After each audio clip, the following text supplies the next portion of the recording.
Russia and China planning to hold a week-long joint naval drill beginning tomorrow in the East China Sea. Moscow saying that the drills aim to, quote, strengthen naval cooperation between the two nations as the Kremlin works to gain allies to offset Western isolation for the war on Ukraine. Joining me right now is Fox News senior strategic analyst. He's chairman of the Institute for the Study of War, General Jack Keane. General, it's good to see you this morning. Thanks so much for being here. What do you make of this new partnership and now these coordinated drills between Russia and China? Yeah, well, this is just an expression of the strategic partnership. Actually, these naval exercises this time of the year have been going on between Russia and China for over 10 years. It's not a large-scale thing, Maria.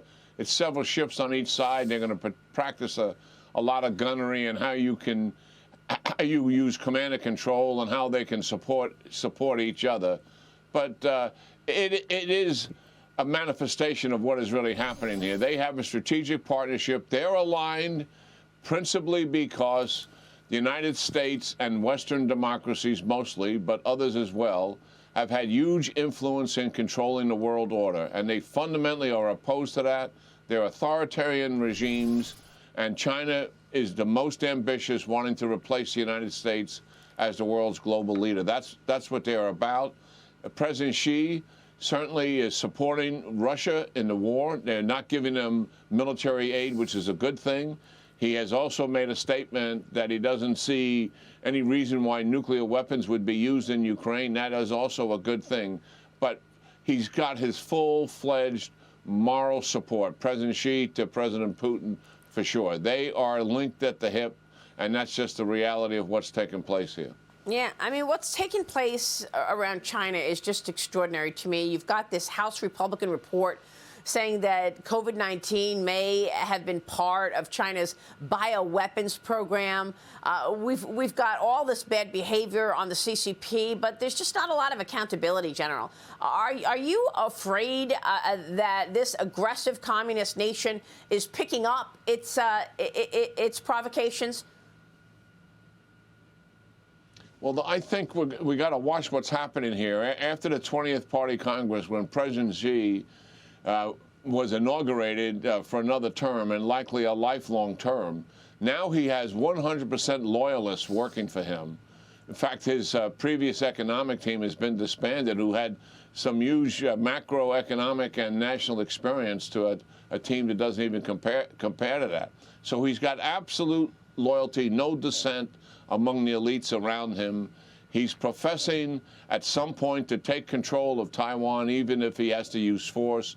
It's likely his aggression will increase in the South China Sea and also in the Taiwan Straits. We've seen some evidence of that just a week ago, dealing with Japan, a visitor from Japan to Taiwan, and President Xi got all spun up about it. We don't assess that there's an attack that's going to be imminent. Certainly not before the election that's held in Taiwan in January 2024.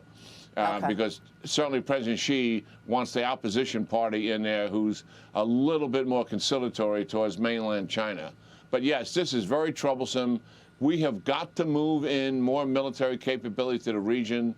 The United States is doing some in that into Australia, but much more needs to be done. And you and I have been speaking about this for a number of years, how we're outgunned and how we're outmanned. That is job one for the Pentagon. Yep. Let me move on to Europe, General, because European Union energy ministers have agreed to impose this emergency natural gas price cap.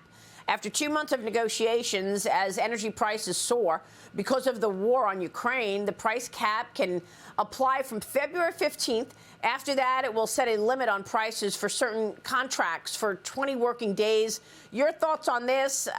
Is this going to be honored? Well, I'm not sure. I mean, this is very controversial. I suspect they're going to try to put it into play. The cap is at 180 euros per megawatt, excuse me. I think what this really is all about is certainly the pressure that Putin is putting on the Europeans in their energy sector. And what's going on in Putin's mind, Maria, is he knows he's got a protracted war now. This is not going to end in the next few weeks or months. And he's settling in for that. He thinks in his mind that he can outlast the Ukrainians, break their will. That's what's going on in all the bombings of the cities every single day, to break their energy support sector. And he also thinks he can force the Europeans to take a knee.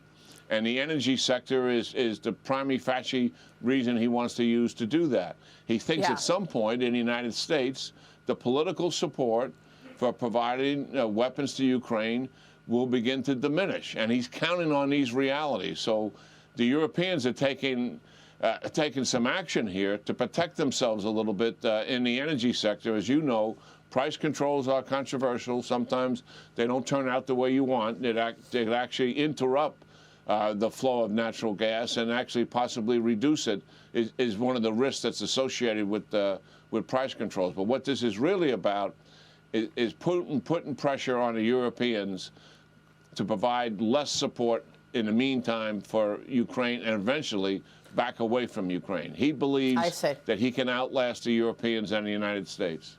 Yeah. General, it's great to get your insights on all of that. Thanks so much.